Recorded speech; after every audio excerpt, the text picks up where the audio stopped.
Hello, you beautiful killers of chords. We're trying something different. Tom, do you want to explain? I thought you were going to explain. That was the whole thing. I didn't have to do anything different or know anything to stuff do this. Like that. Expect that this episode because I'm switching everything live. Maybe a little bit off my game. We'll find out. Yeah. It's good stuff.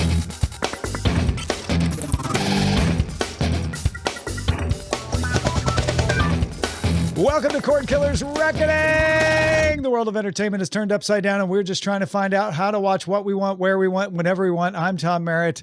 Brian, are you there? Are you there? We killed all the chords. I am, Tom. I'll be danged if I know for sure exactly what I'm doing, but I certainly am trying my best. We are down one Amos, and so we decided to fly right towards the sun and have me do all of the switching during the show. So we'll see how that goes. Yeah, we thought, it's a little rocky when Amos is gone and we use our typical tech setup. Why don't we change the entire tech setup? That'll level up, It'll certainly make it exciting.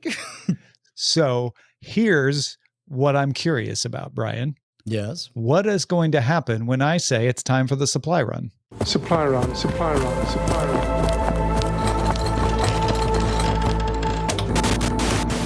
run. Nailed it. Beautiful. Oh, no. And then I screwed it up by clicking on myself. That's fine, though. It is time to play Whose Warner Is It Anyway? All the trade magazines and the news sources are out there speculating that in a couple of weeks, we will know who is going to own which parts of Warner Brothers Discovery. If you're new to the show or new to this story, right now, Warner Brothers Discovery has a plan to split itself into two parts. Warner Brothers would become the studio, the movies, HBO, all the profitable parts of the business. And then Discovery would be the cable networks and some of the less profitable parts. Paramount would like to buy all of it. And apparently Netflix and Comcast are interested in buying the profitable parts.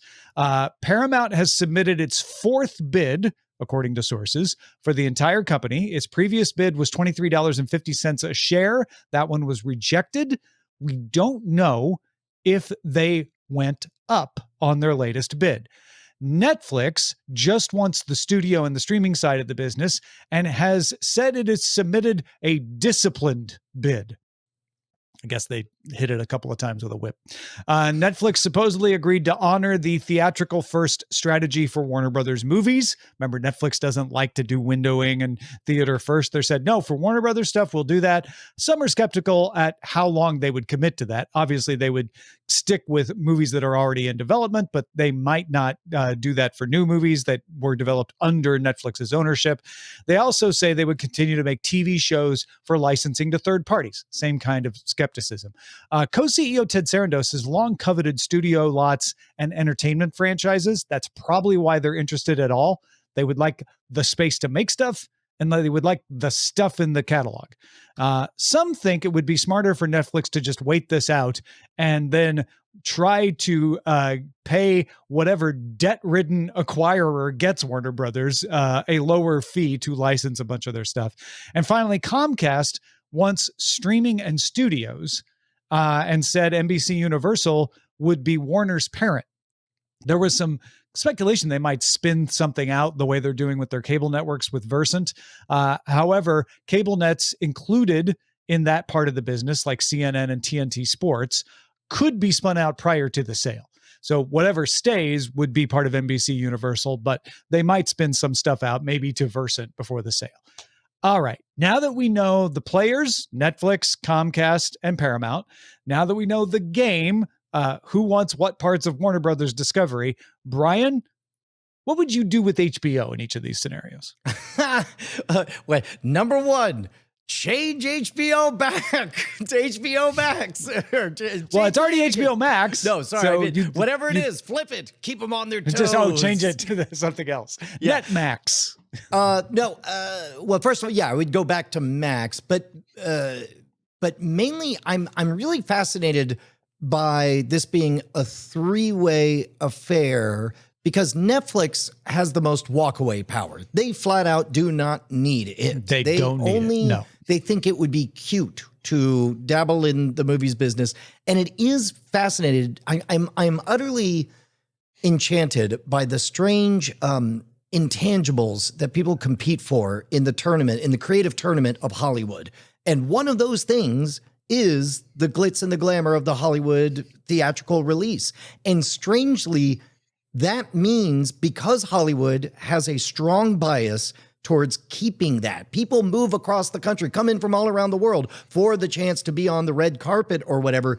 They're not going to give that up, and they care very, very deeply. In other words, whenever you're dealing with a negotiation and there's a non-monetary intangible that is emotionally anchored with somebody in a financial decision, that gives you leverage. And I wonder, Netflix says they're being disciplined, but I wonder behind the scenes how much they're promising, because of concern was whether or not how protective of the day of the theatrical release would they be. And my impression is that they will absolutely promise everything will remain the same. And then just quarter by quarter, tighten that window a little bit, make a special exception. This one is going to premiere on Netflix at the same time. This one is going to have a 20-day window instead of a 30-day window, et cetera, right? Yeah. So, now that is, I guess at this point, I'm not really, first of all, it's really hard for me to wrap my mind outside of changing names. That's all I would do to HBO, to close the loop on your question.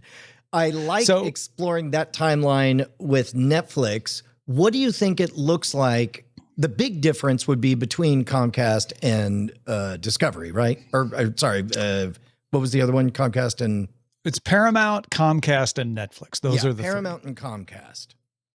I feel like Paramount makes the most sense. I think Paramount wants it the most. Paramount has daddy's cash. Larry Ellison, David Ellison is the owner of Paramount. So they can make a good bid, but they just merged with Paramount. And so it is Skydance Paramount, and part of them is like, well, we don't want to go too high. We don't want to go any higher than we have to go. We can do it, but we don't want to. But you would merge Warner Brothers and Paramount. It would be a huge combination. Probably Warner Brothers subsumes all of those brands. You probably have the studio be Warner Brothers with a Paramount studio subsidiary to it. You probably have HBO leading the brand and merge Paramount Plus into HBO Max. That would be my guess in that situation, is that it's like when AOL bought Warner Brothers, and AOL was the owner, but everybody thought of it as Warner Brothers, and then they ended up splitting it, right? I think with Netflix, you've got a bigger brand problem. Like, you don't merge HBO into Netflix without keeping HBO. I don't see them running two services. They don't have sub-brands inside of Netflix yet, so that would be something new that they would have to create. But man, it's tempting to get that studio. Do you still call it Warner Brothers Films, or is it Netflix Films? Do what do you do with these brands? I mean, it's a good problem to have if you get that catalog and you get those studios and you get those HBO shows. I've seen some people talking about the fact that Netflix doesn't rely on tentpoles anymore. It's just relying on a breadth, on the amount of stuff it can give you. And this would further it quite a long way down that road at a jump. Comcast is the only one that doesn't make perfect sense to me. Obviously, you can have Universal and Warner Brothers together, and you've just got more movies coming out. HBO just eats Peacock, and it's HBO Max with NBC stuff in there. But then Comcast doesn't like to do that. NBC likes to be the brand. Right. And so that would be kind of a weird fit for them. And also, I suspect Comcast often wades into these things to drive the price up for its competitors, which I've mentioned before. So I think this ends up going to Paramount. That's where I think this ends up, because I think Netflix just looks at it and they're being disciplined. They're not being aggressive. They're not like, we're going to get this, which they absolutely could. They're saying, well, I'd kind of like to get it, but we're not going to overspend. And Paramount desperately wants it. So here's the important part with Netflix is, yes, they just get more of everything, but they would actively be purchasing what I think of as the Microsoft problem, Microsoft in the late 90s could not stop itself from slapping its dumb, stupid name that is synonymous with spreadsheets on entertainment, on arts, on music. Everything is a Microsoft, which of course means nothing is a Microsoft. Right now, Netflix has a supremely excellent brand value that means a specific thing. And yes, we have seen, for example, HBO Max. HBO as a brand has weathered the storm despite having a bunch of, forgive me, garbage stapled to the HBO brand. I think it's done just fine. There's still, people think of the good, high quality prestige stuff. And along with that came your Max hacks and so on. So I don't see Netflix going for this. Paramount feels right because it's just all of old Hollywood cozying up together. Remember when? It's 1960s LA, all in one bunker together. You like movies? We got more movies. You like Classic TV? We got golden more era. TV. Yeah. that And I think feels Warner right. Brothers brand kind of subsumes it. I think you're right. Just to have fun though, if I'm to scenario out Netflix buying this, the one part of my brain that's tickling here is there was a point, it's kind of hard to remember, where the idea of Disney owning other TV programs and movie studios was weird. People are like, you mean the people who make kids animations? I guess they do some live action movies sometimes, like the Apple Dumpling Gang, but come on, they could never own a big TV network like ABC. Turns out, yes, they can. Well, okay, but now they're Disney. They're certainly not going to dilute the brand by buying other brands, like Marvel and Star Wars. Oh, turns out, they can. So it would be a change for Netflix, but maybe there is a Disney-like path where Netflix buys a Warner Brothers, keeps it as Warner Brothers. All the films Netflix makes are now Warner Brothers films. And maybe it even keeps HBO and spins HBO as a specialty service that you can pay less for if you just want the highest quality television, or you have the Netflix big tent that gives you everything. That is a fascinating comp that kind of comes out of left field, because we've already seen Netflix extending a pseudopod into theme park-like territory. And if it suddenly acquired its version of a Star Wars franchise, its versions of an MCU, I don't hate that, Tom. And if, okay, let's go a step farther. If there was an interest in going that way, you know what I would definitely say? We are putting a disciplined bid out. We really don't care. We have lots of walkaway power. Then I'd wait to watch the other two piddle around, and then whatever they end up at, just like $5 over that right now, final offer. Paramount upped its bid from $23.50 a share to $24. Great, $24.05. Yep. Sin Havoc 5150 in the chat says that Netflix has the global network to help Warner Brothers. That's certainly the case. Yeah. I think if you're a Warner shareholder, you probably like Paramount's bid better because it buys everything. It doesn't leave you with the rump of the Discovery section, but you're also comfortable with spinning them out into two, with the idea being you would sell those two. So maybe there's a deal where Comcast buys the Discovery side, even though they say they're not interested. I shouldn't say Comcast. Versant buys the Discovery side, and Netflix buys the studio side. Or maybe Comcast does both, but Comcast buys the studio side and Versant buys the TV side. And if you're like, what's Versant again? Versant is the TV networks from Comcast that are being spun out into an independent company. That's why you have MS Now instead of MSNBC, because it's not part of NBC, it's part of Versant. And so there's some wiggle room for stuff to happen. I still think it ends up being Paramount though, because it is just the perfect, they've got the cash to keep bidding. They want the whole thing. And it is a more natural match. What also occurred to me is that Netflix might just be looking at this as a learning exercise. Like, yes, we know we probably won't end up with Warner Brothers, but if we go through this process, we get to look at their books, we get to see, and game theory, all of these scenarios. If we do end up with it, maybe we don't, but then we might be able to go buy another studio, maybe a cheaper studio, and we'll understand better how it would fit in. That's amazing. Like, did you ever do that with buying a house? Like, just kind of go to open houses just to be around the process, or not all the way through execution, but to, I mean, I definitely, once we had saved enough money for a house, just kind of got in the room enough that I knew what I was doing. The idea of businesses at that level doing that is intriguing. And I pull that from direct experience when I was in on the conversations about the bidders to buy Tech TV from Paul Allen. Yeah. Because all the executives that I was in the room with were saying like, "Oh yeah, no, Fox is just doing this because they want to look at the books and they want to see, you know, where it is. They're not a serious bidder. They're a looky-loo. Sony's real. Comcast is real. Those are the ones to pay attention to." So I'm like, oh, that's a thing that companies do, is they just go through the process and they don't violate the confidentiality agreements, but they learn a lot in the process of doing it. That's amazing. Yeah. We, however, are not for sale at any price except to you at whatever price you want.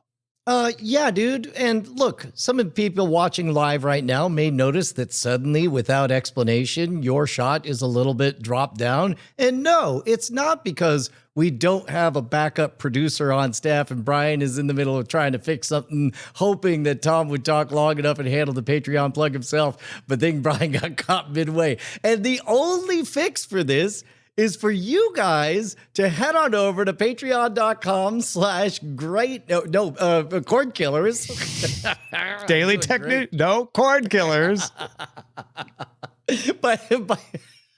By the way, Jack Conte did a op doc that is worth watching in the New York Times, talking about the need for algorithms that aren't proactively out to rot your brain, and how the Patreon algorithms, what they attempt to do, whether it's a good idea or not, I'll leave that up to the viewers and listeners. But what they attempt to do is to bring you the whole catalog of a creator so you can get to know them with their varied work. At any rate, we are thankful because that kind of stuff keeps us alive. But literally, patreon.com/Cordkillers. Just a couple bucks an episode. That's all we ask. You get exclusive access to our After Talk segment where we spill all of the tea. You get early access to the full experience, and you get our undying affection and love.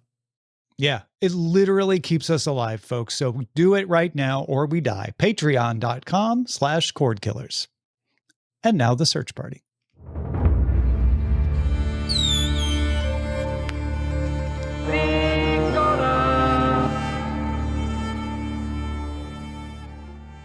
This is the segment of the show where we go across all the news of the day to figure out if there's something in here worth watching, or at least putting on your watch list. And man, everybody seems to be talking about Pluribus. That is Vince Gilligan's new show that is available on Apple TV. No more Apple TV Plus. It's just called Apple TV. Vince Gilligan, of course, famous for Breaking Bad and Better Call Saul.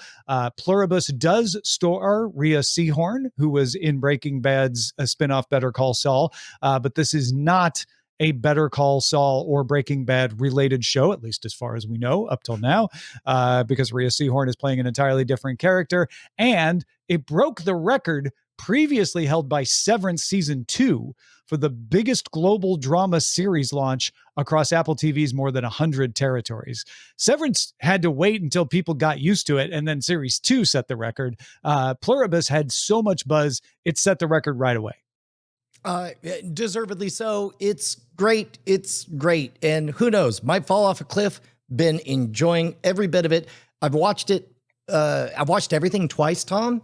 And oh, really? It's one of those shows, and we'll save the rest for after talk, spoilery stuff. But I watched it with a bunch of family members, and at the end of episode 2, I was like, oh, I think they're kind of doing this thing. And they're all like, you just now figured that out? And I was like, well, I spent the first 2 episodes seeing it through this totally different political lens. And whether you see it as a technological thing or a political divide, I think I'm talking in code well enough that you can follow the different ways to see it. But a lot of nested layers, a lot of questions, enjoying it a lot. That's interesting. I should probably go back and rewatch as well, because there are a lot of different lenses that you could look at this through. It's a very well crafted, as you would expect from Vince Gilligan, but it's showing that he doesn't have to live in the crime syndicate world to make a good story, right? He can go sci-fi and tell it as well. So again, After Talk, if you're a patron, check it out. We'll be talking about it more there. The other English language show I've been watching a lot of is The Chair Company, Tim Robinson's HBO comedy, which has been renewed for season 2.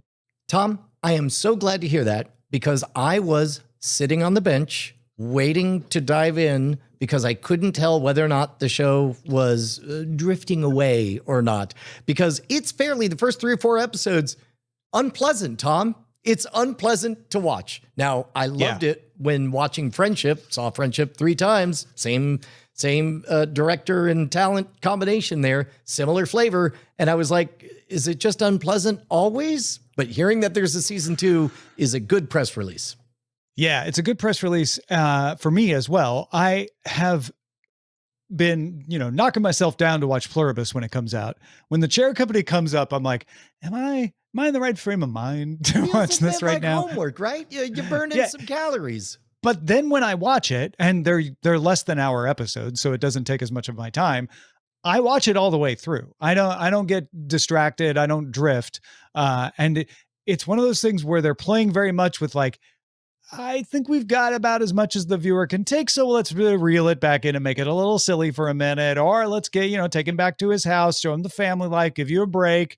They're always like floating you out towards like, I don't know if I like where this is going, and then bringing it back and being ridiculous and like, oh, well, maybe it's not a story about a conspiracy. Oh, wait, now it definitely is a story about maybe he's crazy. Oh, wait, no, he's not crazy. And that kind of swing is really fun.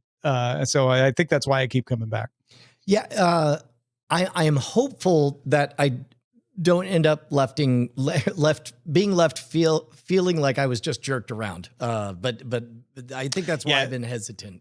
Season finale is next week, so I will report back on how I feel after that. Amazon MGM Studios has greenlighted another series based on the Stargate intellectual property. This one will be coming to Prime Video.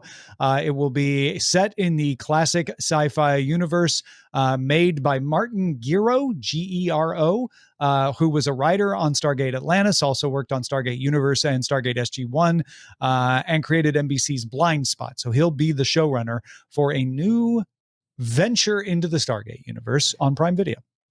So shared universe, all same thing. They haven't confirmed that, but they sort of heavily implied that this will be in that same universe. Yeah.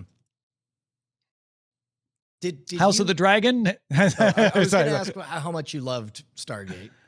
I'm a big fan of Stargate. I have watched all of it, except for some of those short versions that came out. I missed a couple of those, but I watched Universe. I loved SG-1 and Atlantis. So yeah, I'm curious to see what a more current touch to the Stargate universe looks like. Mm-hmm. House of the Dragon has been renewed for a 4th season. That is coming ahead of the season 3 premiere later this summer. Season 4 will release in 2028. So if you're a House of the Dragon fan, well, you now know the schedule for the next couple of years. The creator previously had said that 4 seasons might be all that the story needs, but they have not called season 4 the final season. Turns out he's still writing season 4 and kind of waiting to see how the writing turns out to decide whether he needs a season 5 or not. Yeah. I don't hear a lot of passion for House of the Dragon the way Game of Thrones. I don't know if I'm just not looking in the right places and things just aren't as mainstream anymore. Maybe there are passionate fans. Obviously they have enough to make 4 seasons out of it, maybe even 5. But yeah, I don't see it either. So I don't know if that's just a blinder I have. Yeah. HBO has also renewed A Night of the Seven Kingdoms for season 2. That is also in the Game of Thrones universe. And that renewal comes ahead of a series premiere, which is slated for January 18th. I forgot this was coming and was very confused when I saw it was renewed. I'm like, wait, but no, we haven't seen it yet. The series premieres on January 18th, but they're so confident that it's going to be great that they already approved a season 2. Yeah. After premiering just 3 episodes of the first season, the network has renewed Rachel Sennett's comedy I Love LA for a 2nd season as well. And writing has begun on Harry Potter season 2. even though we have yet to see Harry Potter season 1. This is the TV show telling of Harry Potter. HBO has had conversations about rescuing Poker Face, Rian Johnson's TV series that aired on Peacock. Peacock did not pick up season 3. Natasha Lyonne has left the show, and they're not expecting her to come back. But Deadline reports that they have Peter Dinklage on board to agree to take over the lead if it gets picked up.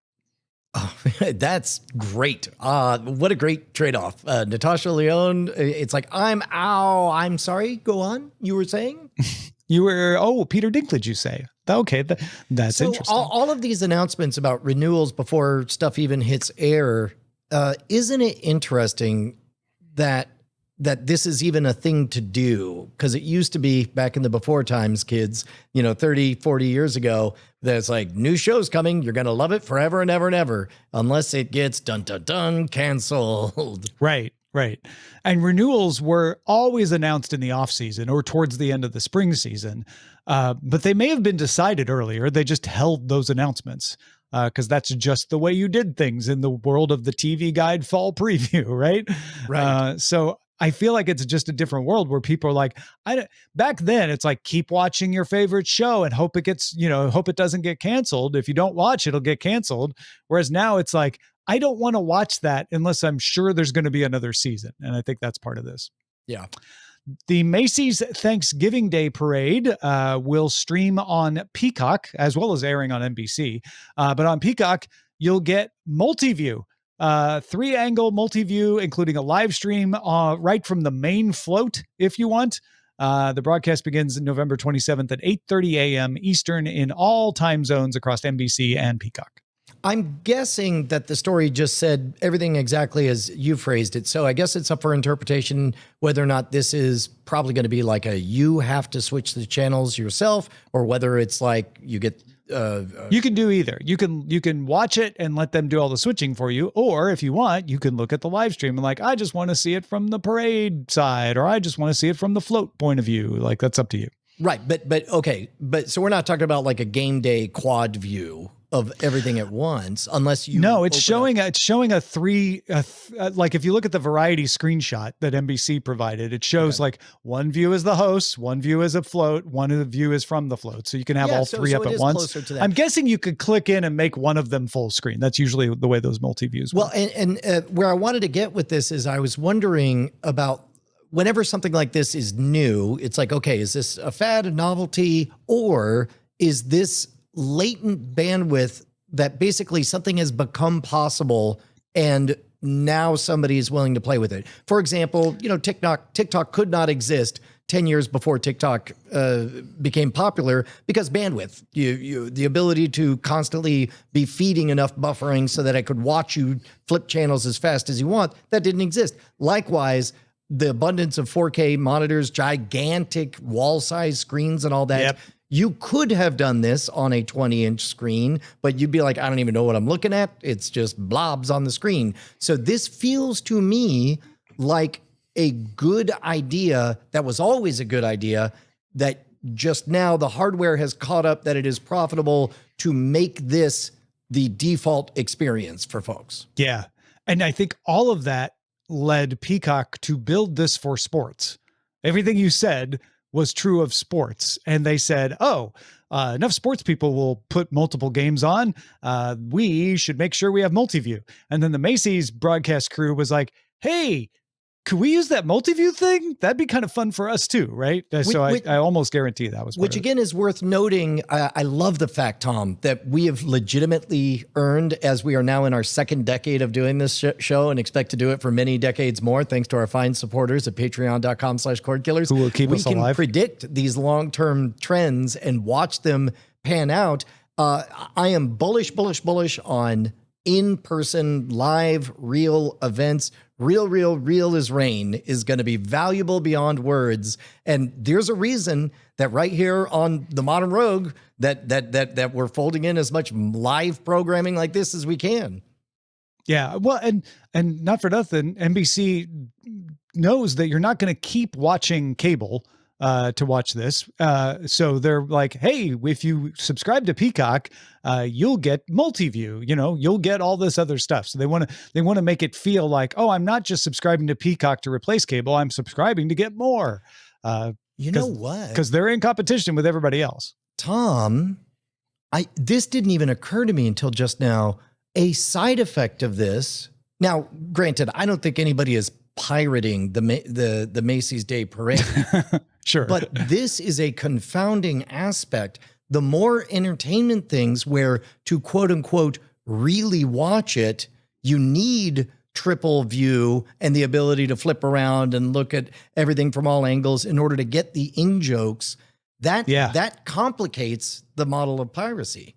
And that's very true for sports. Less so, like you say, for a Thanksgiving Day parade, but for sports, okay, I can stream the game, or I can go to Peacock and pick my own angles.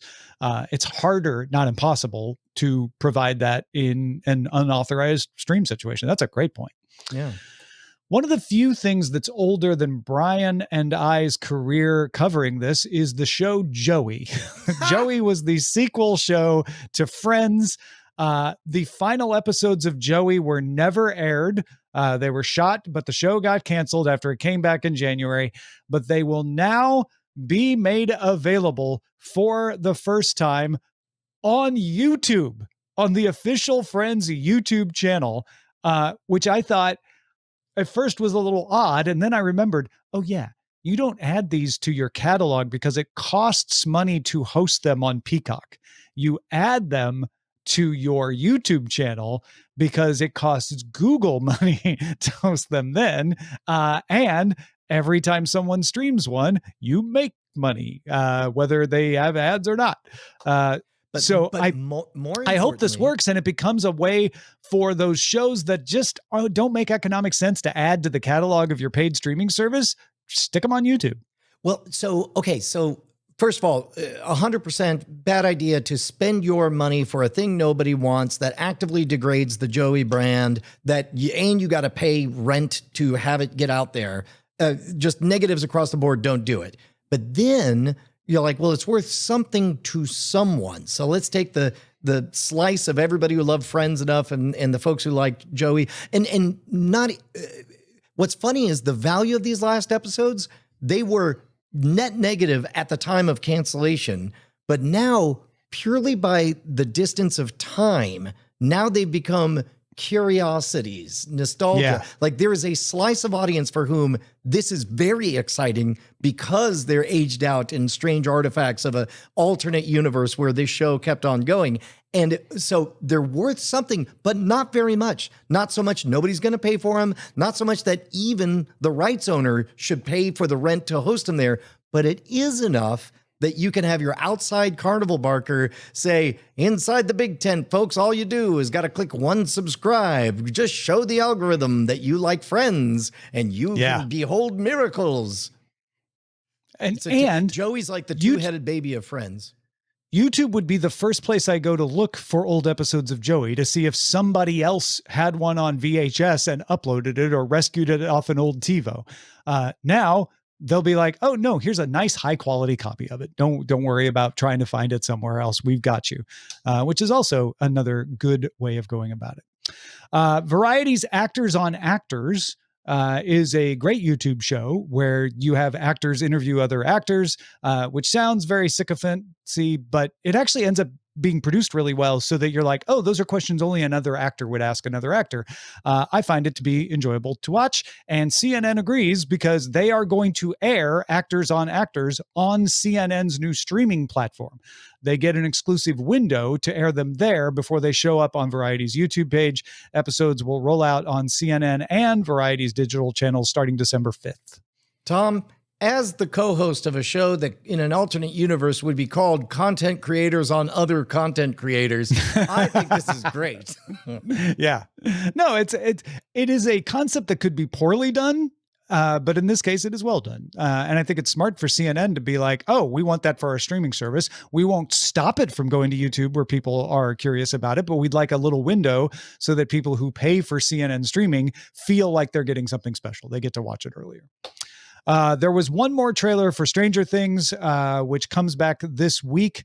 First 4 episodes are Wednesday this week, November 26th. Second batch arrive on December 25th. You get 3 episodes there. And then the 4th of the second batch, the 8th of the season, the finale of the whole dang thing happens on New Year's Eve, December 31st. Tom, is it a spoiler to report in this program a rumor that I saw circulating that I thought was interesting? I don't think rumors are spoilers because we don't know if they're true or not. So, well, yeah. But the problem is, like, once you think this thought, it will color how you watch that whole season of Stranger Things. Sure.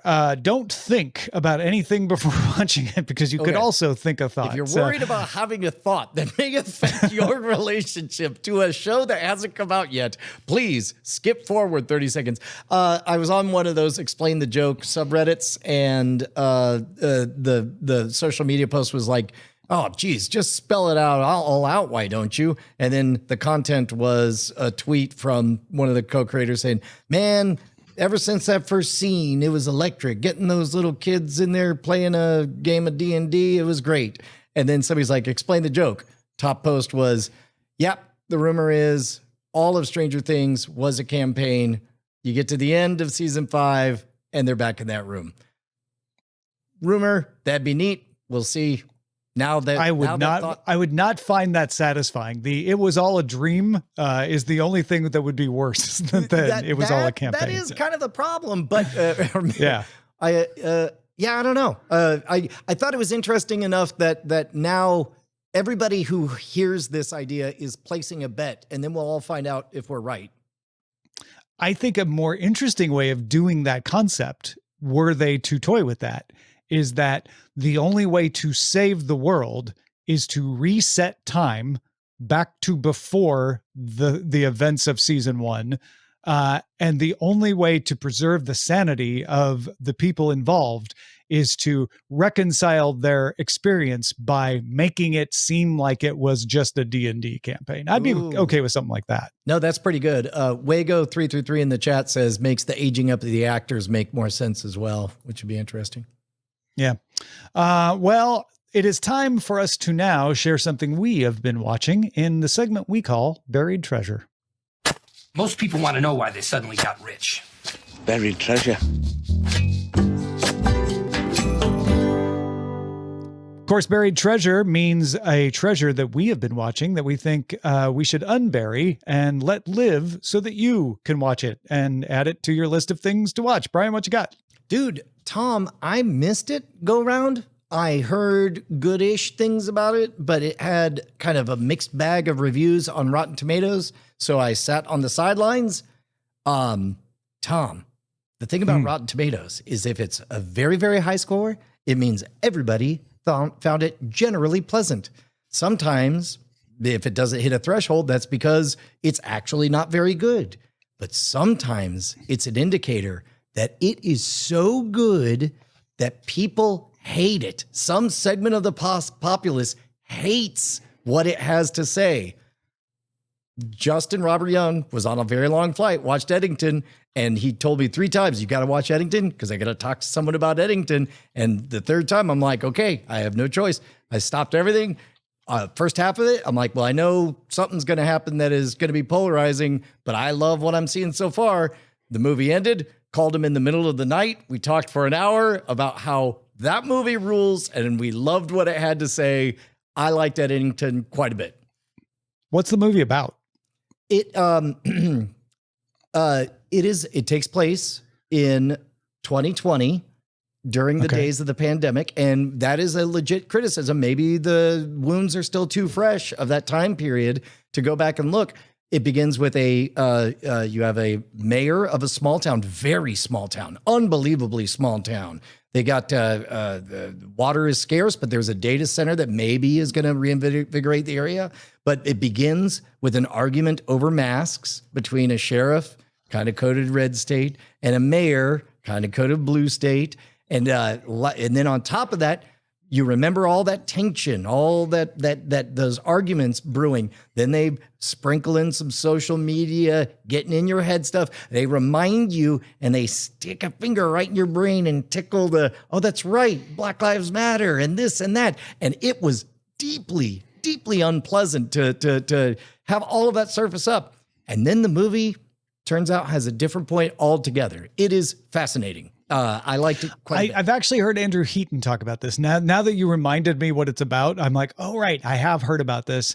And it is polarizing mostly because it doesn't take one of those two sides the way everyone else does, from what I could tell. Yeah. And if you want no spoilers. And so there's something for everyone to hate in it, basically. Well, this is not a specific spoiler about the plot of the movie, but what happens is you pick sides in the first half and you identify characters who you think are right or wrong.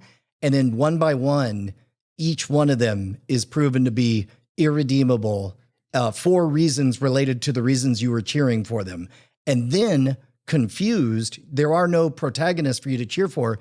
And you are forced to realize that if you picked a side, if you cheered for anyone at any point during this movie, you are the bad person. It is great. It is great.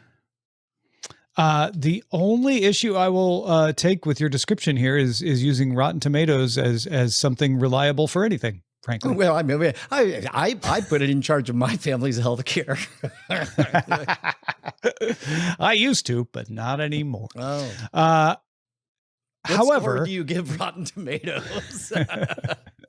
Spoiled rotten. My wife did meet someone when she worked at Rotten Tomatoes named Naz Perez, who has gone on to bigger and better things and now hosts a screening series called Naz Flicks, which is perfect. Brilliant. Where she will often bring in the actors for a show, do a little Q&A, and then do a screening for it before it comes out in theaters. We were lucky enough to get invited to the screening of Eternity, which is a romantic comedy. The premise is when you die, you go to a big hotel and you have 2 weeks to pick your eternity. Doesn't matter what kind of life you led. There's no like you were good or you're bad. You spend 2 weeks and the middle of the hotel is like the hotel at DragonCon, where the middle of the hotel is just a conference area where everybody has a little booth to promote their eternity for you to come go. And the eternities are permanent. Once you go to an eternity, you can't leave the eternity. So you need to pick wisely because it's the only chance you got. You're going to spend eternity there. And then the plot of the movie is that a husband dies before his wife, but when his wife gets there and he's about to pick his eternity, turns out she had a previous husband who died in the war. And they're both there because the one way you can get out of the 2 week thing is if you take a job in the hotel, and he did, wow. And he has waited 60 years for her to show up. And now she has to choose which of them she's going to spend eternity with. First of all, I love the whole rush week for heavens. That's brilliant. Yeah. The concept is great. The depiction of the like booths and everything is fantastic. They execute the plot in a romantic comedy style way that I didn't find to be like too tropey. It's tropey, but it's like, oh yeah, but this is a well done version of the trope. And honestly, I went into it knowing nothing, had a great time, and thought this is probably something I'll come out of going, you know what? I'm sure I could watch this at home and it would be just as good. The way they show the eternities and the way they show the hotel, I'm like, this actually was better on the big screen. This is one of the few romantic comedies I would say you might want to see it on the big screen. You know, you'll still enjoy it at home, but it shows itself well in the theater in a way that it won't at home. So this sounds like a case where just the environment was rich enough that you enjoyed feeling like you had surround sound with your eyes. I feel like it's the first time I noticed, and I'm sure I'm late to the game, that, you know, if you do a romantic comedy for Netflix, you know it's going to be on a 60-inch screen at max, right? Most people aren't going to go above that. So you don't bother spending too much time making things look grand and spacious. Romantic comedies also in the theaters used to not bother with that because they're like, oh, you're coming for the story. This one realized like, well, if you're going to come to a theater, we need to make it look grand and spacious. We got to do what those big sweeping, Cinerama movies did for the romantic comedy. And I think they did a good job of it. It's got Miles Teller, Elizabeth Olsen, and Callum Turner in it too, if you're curious about the actors. So you get a little Scarlet Witch. Yeah, no, I'm 100% here for it. Yeah. So that one is called Eternity. If you got something we should be on the lookout for, email us cordkillers@gmail.com. Brian, I had a great idea. Yes. Yeah. I was like, you know what? Yes, I have a very successful podcast. I have a very successful YouTube presence, but I should start a store where I sell stuff. What do you think? Well, I'm intrigued. Go on. I have decided to create gear for the modern tech guy. No, I'm just kidding. I was about to say. No, but what's funny is I'm like, okay, stop the show. How can I help? Thank you. No, I appreciate that reaction. But we have expanded the Daily Tech News Show store, and I'm wearing one example of it. This is a stitched logo DTNS hat. This is not a patch. This is not just printed on here. We got some better quality stuff. I hired Len Peralta to make us a techie Santa logo that we've got available on some greeting cards and posters. What's the URL? dailytechnewsshow.com/store is the place to go. And right now, if you use the code DTNS Rocks, you can get 12% off anything in the store to celebrate us finishing up our 12th year of doing DTNS. Got my ebook on there. There's the Len Peralta art with the techie Santa. He's got drones pulling his sleigh. This DTNS hat is really comfortable. Yeah, so it's really hats are nice one of those looking. that I don't trust pictures on. Will you vouch for this Yeah. hat? Yeah, exactly. That's why I ordered the sample that I'm wearing, because I'm like, I want to make sure that's actually a comfy hat. It's a cotton hat, super, super nice. I've been wearing it all day. And the logo is well done. This is not going to unravel tomorrow or anything like that. So And then what's the code I want to put in here? DTNS Rocks at checkout. DTNS ROCKS. I think you probably have to fill out all the rest of that I'm stuff. not filling all my stuff while we're live on the air, but I'll make sure to use code DTNS Rocks. Yeah, and you can get the ebook of Synced, which is my book about all about the world of technology and the history of technology there as well. A lot of people have been doing that. It is but a small percentage of what I have learned from watching you do gear for the modern rogue, but it's definitely been helpful. So check it out, dailytechnewsshow.com/store. Right on. Shall we scan the horizon? Send a scanning crew aboard. Scanning the horizon! A U.S. federal judge has denied Disney's request for a preliminary injunction against Sling TV for offering its day passes. That's right. Sling just went and said, you know what? You can buy 1 day of Sling and watch all the ESPN you want. We'll only charge you $5. Disney said, I think that violates our agreement. They took it to a judge. The judge said, I don't see anything in this agreement about the amount of time for a subscription length. I don't think you're going to win, Disney, so I'm not going to issue a preliminary injunction. Sling can keep selling its day passes while we do the trial. And in celebration, Sling dropped the price of the pass from $5 to $1 until November 30th. That's brilliant. That's the equivalent of like, wait a minute. So you're definitely not arresting shoplifters? Not at this time. So in this Here we case, go. To be clear, the judge is not saying that this is okay. This is not anything close to a ruling. What this is an assessment. To get an injunction, you have to show that there is so much damage happening that until we even hear the arguments, everything has to stop. And what they're saying is that the judge is saying that's not abundantly clear enough for me to stop this inaction. Yeah, the damages and that you're likely to win, that you have a chance to win. If the judge so there thinks is you a have little bit of horse betting in there. Yeah, if the judge thinks you have no chance to win, they might not issue the injunction. In this case, the judge said, I don't think you're going to win. And it's not like you're super damaged by this. So I am not going to issue an injunction to make Sling stop. We'll still hold the case. Disney might still win, but the judge doesn't think they will. Well, and if I'm remembering this correctly, it's they can even say, and yes, if you win, you will be owed damages. But Yeah, I think it's Disney can make that case, irrecoverable damages. Like, Right. for example, if somebody's life is in danger, it's like you can't get back your kid or what have you. Yeah, right. Major League Baseball announced the details of its new broadcast agreements for 2026. As we expected, NBC will take over Sunday Night Baseball from ESPN. They will also take over the entire wild card round of postseason from ESPN and will air some other games throughout the season across NBC, the newly relaunched NBC Sports Network, and Peacock. ESPN will continue to carry baseball. It just won't do it on Sunday night. And it will become the home of MLB.TV out-of-market broadcast service, something it has done for the NHL. It'll be interesting how they incorporate that. With the NHL, it's just part of your ESPN subscription. It was part of your ESPN Plus subscription, so now it's part of the unlimited subscription.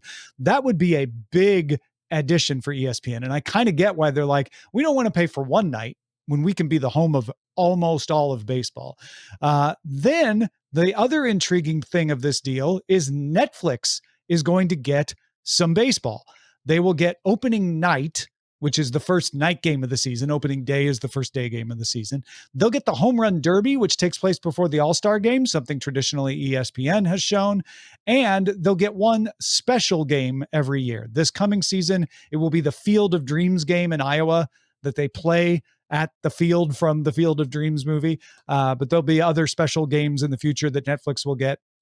That deal's for 3 years. Apple TV still has its rights to the Friday night games. Fox keeps Saturday baseball, the All-Star game, and all of its postseason broadcasts. And little TBS will keep the League Championship Series and the Division Series that it already had. So baseball spread out across even more.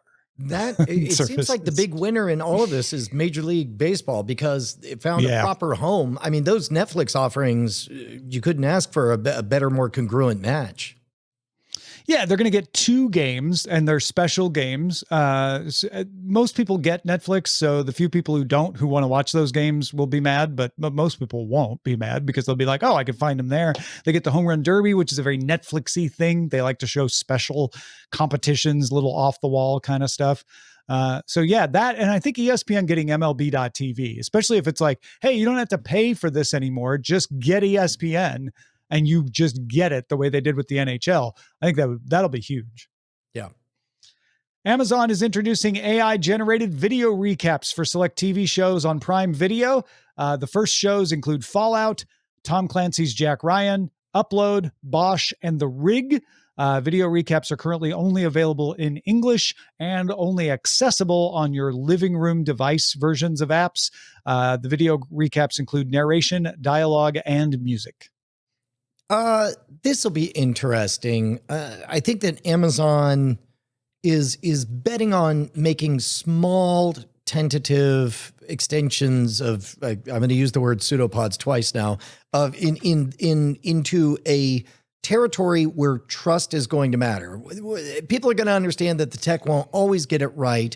But for example, here's a sentence that would have made no sense 2 years ago. Have you noticed, Tom, that you have varying degrees of trust for the different LLMs in different times? They're like toddlers who some are good at lying, some are bad at lying. They get habits and stuff. I mean, in general, if it was a person who was like, hey man, Brian, you got 30 seconds, 3 minutes, 30 minutes. What kind of how up to date do you want to go? I'm like, I can give you 20. And then maybe eventually we get to a place where it gives me the 3-minute summary. And then it notices just by, let's hypothesize there's a camera watching me while it does it. And it's able to say, oh, I've got him on the hook. Well, let me keep on telling him and then fill up a half hour. And now he really knows everything. Now he's pretty much done the full experience, et cetera, et cetera. Yeah. The interesting part for me is that these are only available at the beginning of a new season for supported shows, which tells me they're not just running this on demand when you ask for it. Like there are versions of this that are happening like that. Audible is doing one where it will catch you up on Spotify is doing it with audiobooks where it on the fly, wherever you are in the book, will catch you up on what happened before if it's been a minute since you picked up that book. Amazon is curating these. they're having the model generate the recap for the previous season. Then they're looking at it to make sure it doesn't look weird. Then they're posting it for you to use. It's just saving them on time and money to produce them, basically. Yeah, there's also a kind of a practical limit to how much it can hold in its, for lack of a better word, mind. Opus Clips, for example, has a service. If you, let's say you're a 3-hour-a-day sports radio show and you have a gazillion hours of whatever, I think it's 10,000 hours it can hold in its mind, and then up to the minute, let's say breaking news, Roddy McDowell dies, and he was on an episode once 10 years ago. I know, I'm sorry, I don't know where that name came Roddy from. McDowell, man, a good Fantasy Island connection there. Yeah, but I tried to pick somebody who I was pretty sure was definitely already dead, but because I didn't want to be too morbid about it. But the point is, it instantly summons together that 1 minute short and drops it into your YouTube feed on your behalf without ever even consulting you, because it knows it's timely and that kind of stuff. So I would imagine that keeping it finite and limited makes it so that it can now target those summaries based on the user data, similar to what we've seen with Opus. Yeah, I think it's smart for them to actually say, you know what, we're going to curate these and make the best advantage of them. And if we have to run it through a second time to fix something, we can. It's not going to be a problem. It means I'll rely on them more often as well. Google has integrated Epishine indoor solar technology into a new reference remote design for streaming boxes. The remote would recharge on rechargeable batteries instead of disposable ones, and then have solar cells on both sides. So even if it gets stuck, upside down, it would still charge based on the lights in your room. That's remarkable. Mainly that it could do so much on so little energy. Yeah. Well, it's trickle charge, right? But a remote doesn't need a lot of energy, and it sits around a lot not being used. So kind of makes sense that as long as you've got those solar cells on both sides, you can keep that thing from needing to be recharged for a long, long time. Imagine the rechargeable batteries will die before the charge runs out, if that makes sense, Yeah, its ability to Photocall is a TV piracy streaming platform that had more than 26 million users annually until the Alliance for Creativity and Entertainment and DAZN came for it. Photocall operators have agreed to cease operations. They were approached by 2 anti-piracy organizations and reached a settlement. All domains have been transferred to the ACE and now redirect to ACE's legal website. This was made possible through joint law enforcement operations coordinated by Europol. Mm-hmm. Pirated TV, they're coming for you, so don't use that one. My silence is not an indication of a value judgment. This is a thing I like to call Brian Brushwood attempting to exercise restraint from what could be a 3-hour-long conversation about piracy. Fair, totally fair. And then finally, Wicked for Good opened to $150 million domestic, $226 million worldwide, beating the original Wicked's $112.5 million domestic, $164 million global. Wicked for Good is now the biggest global and domestic opening for a movie based on a Broadway show ever, beating the record previously held by Wicked. Universal Studio marketing chief Michael Moses said, because of Wicked's success, but also the fanship, we have almost a responsibility to figure out how we can continue in this universe. In other words, that's a lot of money. We should probably make a sequel.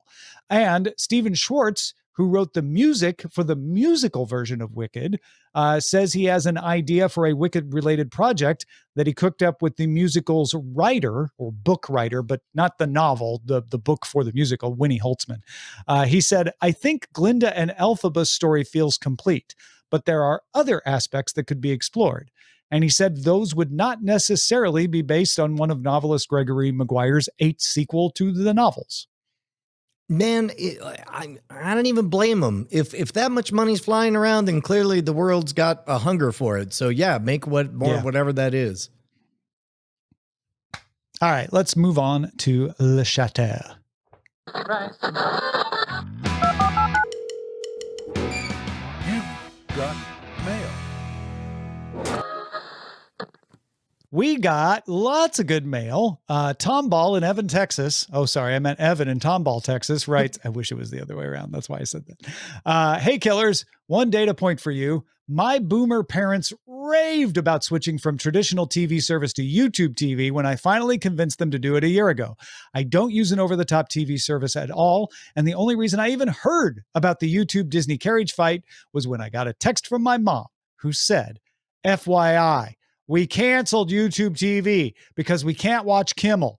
We have Hulu Live TV now because they have all the Disney stuff still. So, as a Movies Anywhere user who bought a new Hisense TV running Android TV and Google TV, very good OS, I've definitely started making purchases on Google Play and YouTube and fully expect them to be on the Movies Anywhere app. But unlike my parents, I have nothing to cancel. As Brian said, not sure who wins, but the consumer definitely loses. Yeah. Say old boss. You know what? We New forgot boss, to same as check. old boss. We forgot to check to see if Movies Anywhere restored Google after the carriage dispute ended. Well, here, while you're doing that, I'll bring why up, don't you Big read the Jim's next comment. one while I try to figure that out? Yeah. Big Jim wrote in I'm to sorry. say- It's right there on the homepage. Google Play YouTube is now once again part of it. So there you go.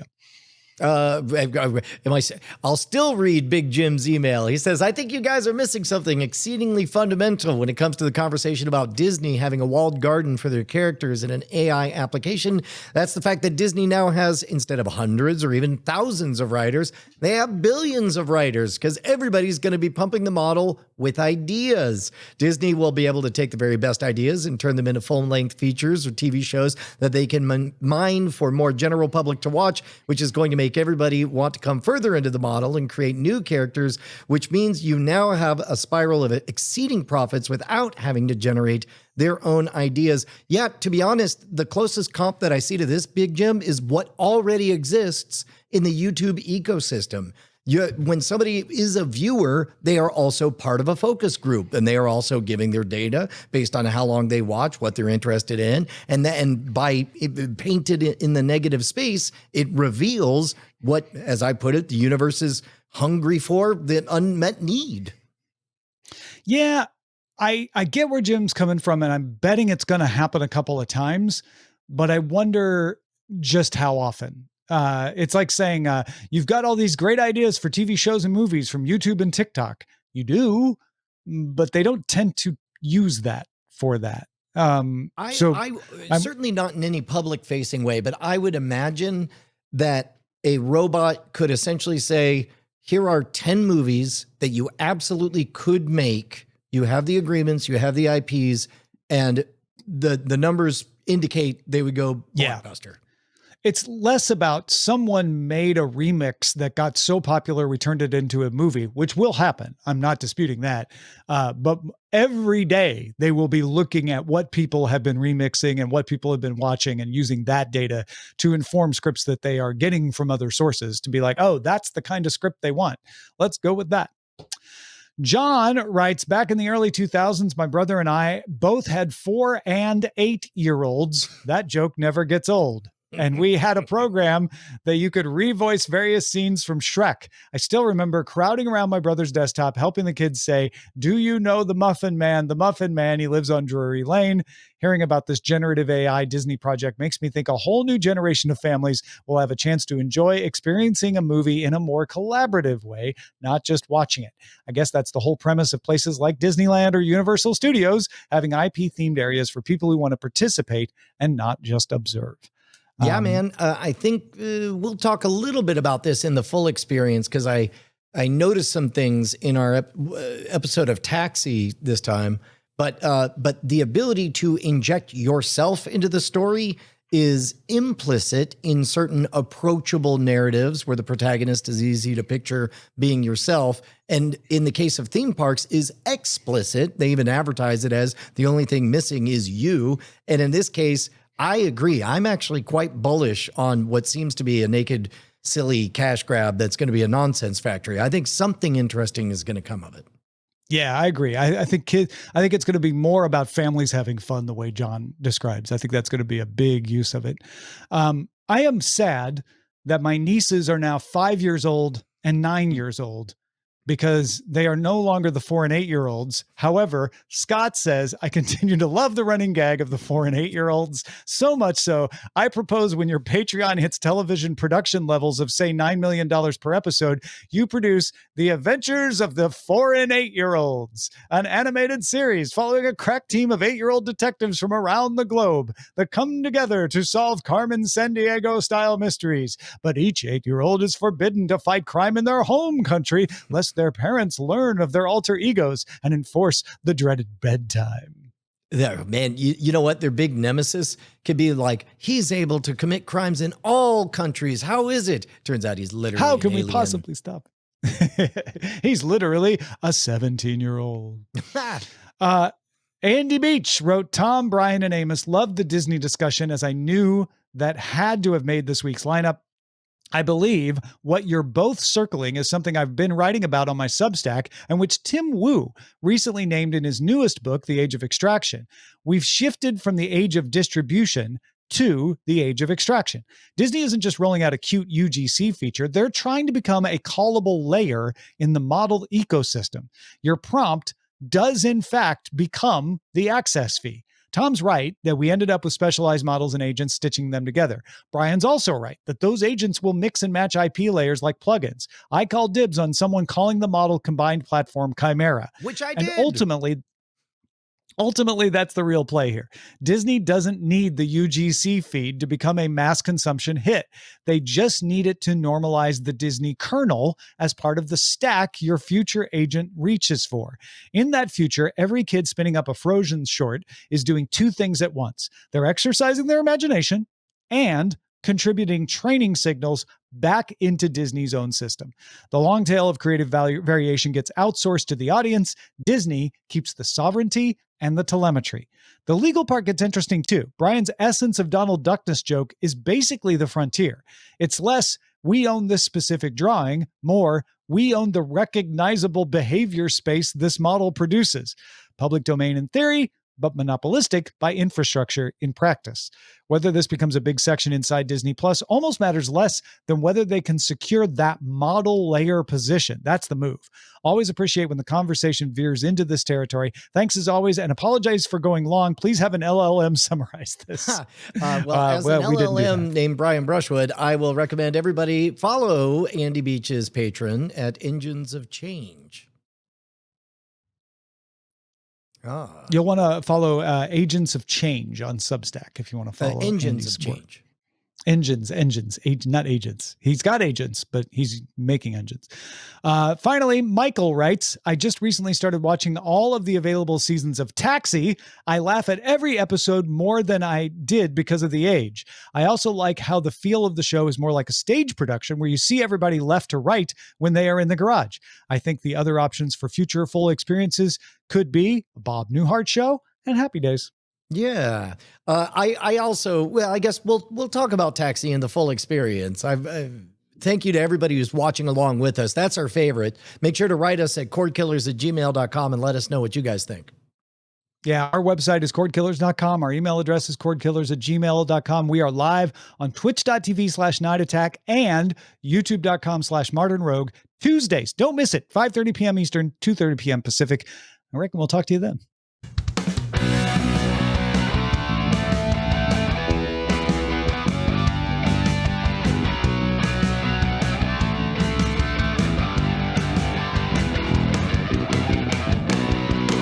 Diamond Club hopes you have enjoyed this program.